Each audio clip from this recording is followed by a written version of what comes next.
দেখেন তো আবারও ডিম নিয়ে চলে আসছে আপনাদের মাঝে। কতটা লোভনীয় একটা খাবার দেখছেন। একদম 2-3 মিনিটের মধ্যে করে ফেলবেন। শর্টকাট একটা খাবার, তবে এতটা মজা একবার না খেলে মিস করবেন। আমার রেসিপিটা ফলো করে বাসায় একবার বানিয়ে খাবেন। হ্যালো এভরিওয়ান, আসসালামু আলাইকুম। সবাই কেমন আছেন? আশা করি আল্লাহর রহমতে সবাই ভালো আছেন, আমিও ভালো আছি আলহামদুলিল্লাহ। দেখেন এখানে কি নিয়ে আসছি, কি কি লাগবে এখানে দেখতে পাচ্ছেন। তো এখানে চুলাতে আমি একটা কড়াই বসিয়ে দিলাম, দিয়ে দিলাম সাদা তেল। আমাদের রান্নার রেগুলার যে তেলটা থাকে ওইটা দিয়ে দিলাম ডিম। আমি এখানে 3টা ডিমের ঝুরা করব। দেখেন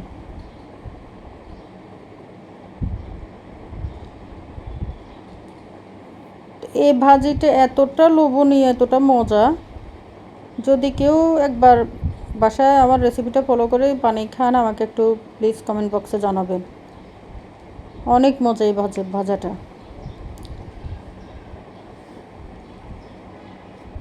এটা মসুরের ডাল দিয়ে করতে হয়।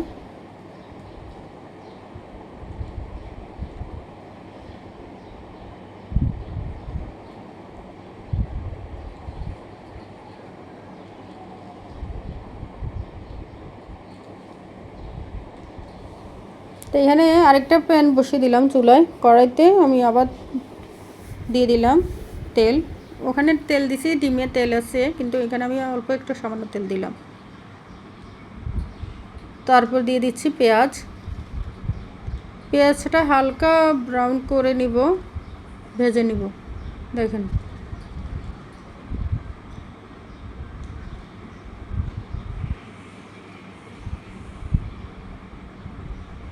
এনে দিয়ে দিলাম হচ্ছে কাঁচামরিচ কুচি। এটা আমার প্রয়োজন করা কাঁচামরিচ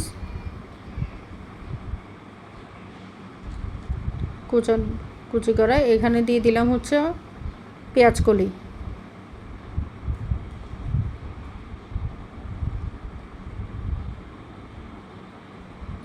এগুলো দিয়ে আমি ভাজবো, কতক্ষণ ভেজে নিব।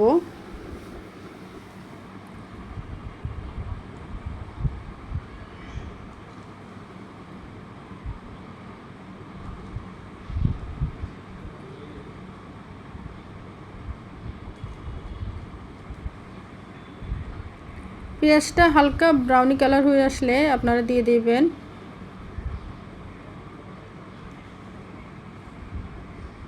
আচ্ছা, এখানে আমি যে পেঁয়াজের কলি আর কাঁচামরিচ দিছি, এখানে প্রয়োজন করা ছিল তো এই জন্য দিছি আগে। এটা আপনারা চাইলে পরেও দিতে পারেন। দিয়ে দিলাম রসুন বাটা।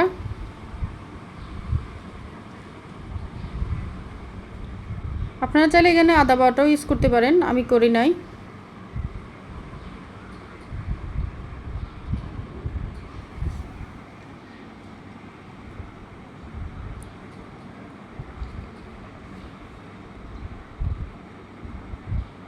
দিয়ে দিচ্ছি হচ্ছে লবণ, হলুদ গুঁড়ো, মরিচ গুঁড়ো।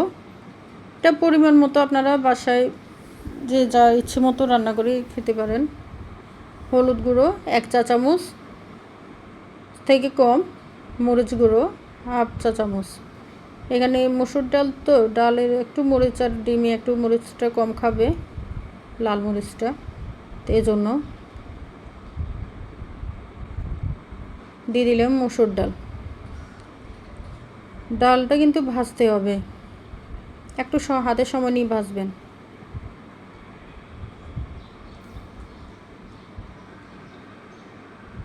দেখছেন কত সুন্দর হয়েছে ভাজাটা। এখানে আমি দিয়ে দিলাম গরম পানি।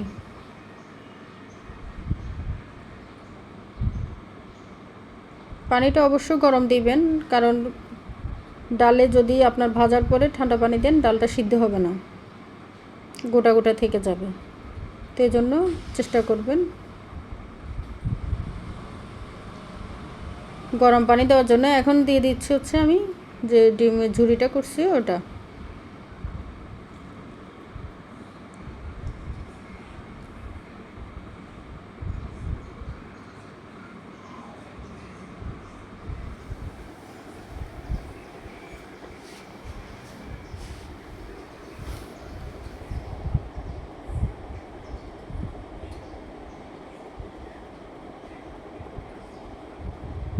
দেখেন কতটা সুন্দর হয়েছে। এখানে আমি ধনেপাতা দিয়ে দিব। এটা কিন্তু বিলেতি ধনিয়া বলে আমাদের আঞ্চলিক ভাষায়, কিন্তু আপনাদের কোন জেলায় কোন ভাষায় কোন কী বলে তা আমি জানি না। এটা নিশ্চয় বিলেত থেকে আগত, এজন্য বিলেত ফেরত, এজন্য এটার নাম হচ্ছে বিলেতি ধনিয়া। তো দেখেন রেডি হয়ে গেছে আমার ডাল ডিমের চচ্চড়ি। দেখেন কতটা সুন্দর হয়েছে, কতটা লোভনীয় হয়েছে। প্লিজ বাসায় বানিয়ে খাবেন আর আমাকে কমেন্ট বক্সে জানাবেন। আর আমার পেজ থেকে দেখলে আপনারা সবাই ফলো দিবেন, লাইক কমেন্ট শেয়ার করবেন। আর যদি আমার ইউটিউব চ্যানেল থেকে দেখে থাকেন তাহলে সাবস্ক্রাইব করে দিবেন প্লিজ। আর বেশি বেশি সাপোর্ট করবেন না। সবাইকে বিদায় নিচ্ছি। আল্লাহ হাফেজ। আসসালামু আলাইকুম।